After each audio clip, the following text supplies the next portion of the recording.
what is your gut instinct like? I think Marner's gone.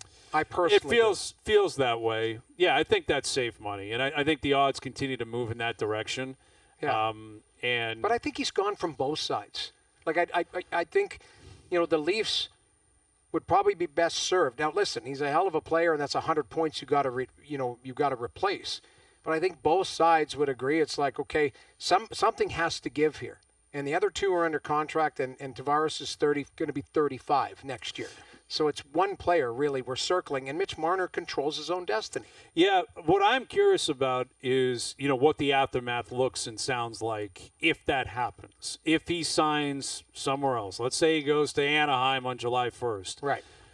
Does he play the game? Do other people play the game on what happened, why he left? Does it matter at that point? Maybe it won't. How do the Leafs handle the PR standpoint and the PR spin? Because, again, the reality is this guy is one of the all-time great Leafs. Yep. That's what he is. And, yes, in big games it hasn't been great. He's not alone. Yes, they never ultimately won. But the stats, the performance, 9 years is an eternity in pro sports. He was drafted, developed. He grew up in Toronto, loved the Leafs. There is a point down the road where I would think the reputation is going to try and be molded back into a positive light. And let me ask you this. If he does choose to go play somewhere else, what happens? Is his number retired or?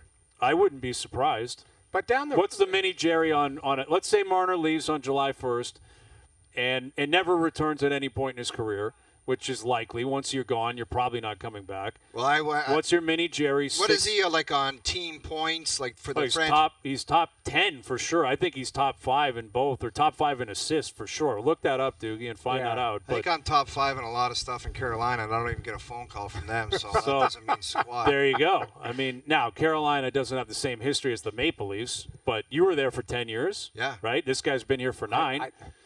I'd say the mini Jerry on 16 going to the Raptors.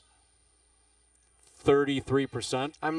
Why that number? Why is it? I thought you would say 80. 1 and third, 1 and 3. I don't know. I mean, there it is. Okay, franchise ranks. Let me read these through. Okay. 14th. Tied for even strength points. He's 7th all time in the playoffs. He's actually tied for 9th. Points in general, he's 5th all time. So he's 5th all time in points in the franchise. Yes. So he's top 5 in points. He's 4th in assists. He's actually 5th in playoff points, which is amazing. Well, remind me, though, who's in the rafters right now that, is it Salming? Is it? I don't even think you can ever do that, Jamie, because everyone's up there for different reasons and has different stats and there's different eras. You just have to look at that right there and say, is that going in the rafters? For me, it's no. I'll tell you why. Because he's a great player, but. I know, but if you're top 5 in points, isn't that a yes? So the top 5 for a lot lot of teams, it would be a yes. Are the 4 ahead of him in the rafters? Well, yes. I mean, without knowing Sundin, Sittler, and I'm guessing it's Salming. Maybe Matthews. I think might be in the top 5. Matthews obviously isn't up there. He's going to go up. Right. What if Matthews got traded on July 1st? Is 34 going up? There's a lot of hardware attached to him. I hear you. That's the difference. There's hard and rockets. I'm saying yes to both of them. Where do you draw the line? What about 88? Well, 88's still here. Oh, no, I understand. I feel like that's a lock. If Willie's here for another 7 years and plays 18 years as a Maple Leaf, he's going to own every single record. Yes. It's a lock. He's going up. Yes. I think he gets a statue on Legends Row. Well, I think does there have to be team success? And another thing with Marner is, does the exit have anything to do with that? That's what I'm asking. Because let's be honest, when he left, they were booing him every time he touched the puck that last game. And I know that's just kind of one isolated five-minute stretch of hockey, but that's an awkward exit. The boos were...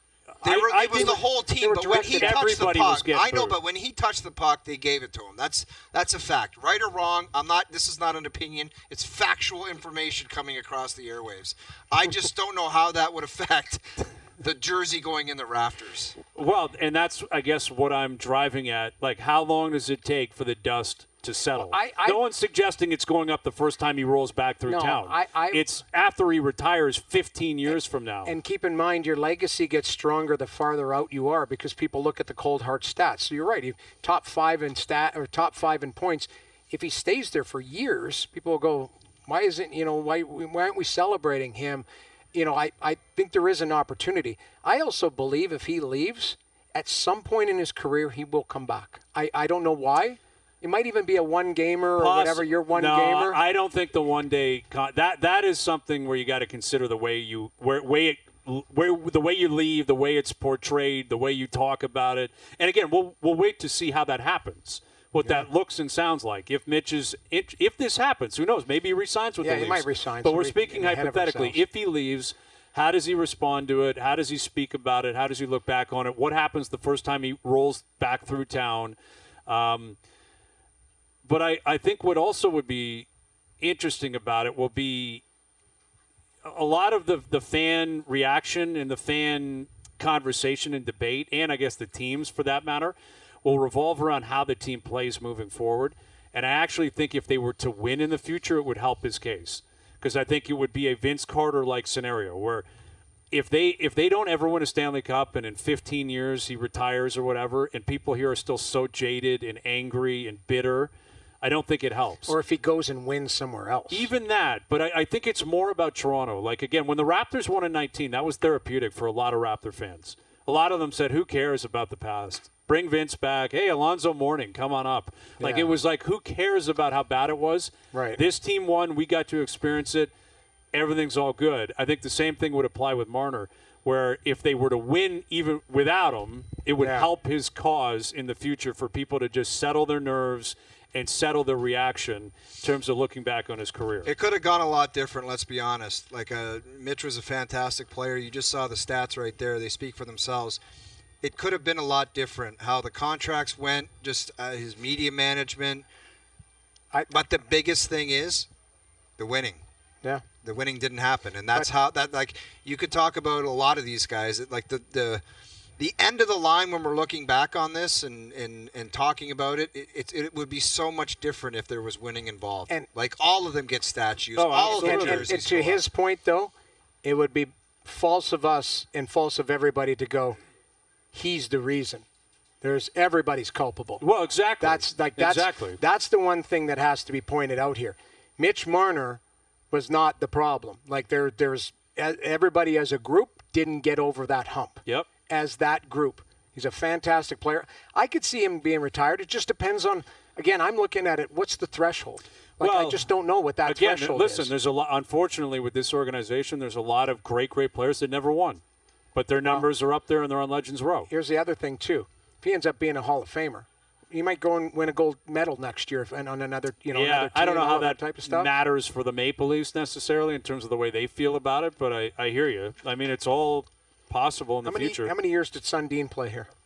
13? Yeah, he got here 94 and then left in 08, 09. Yeah, so longer. Yeah, and he owns all the stats. Like, Matt's is number one in every category.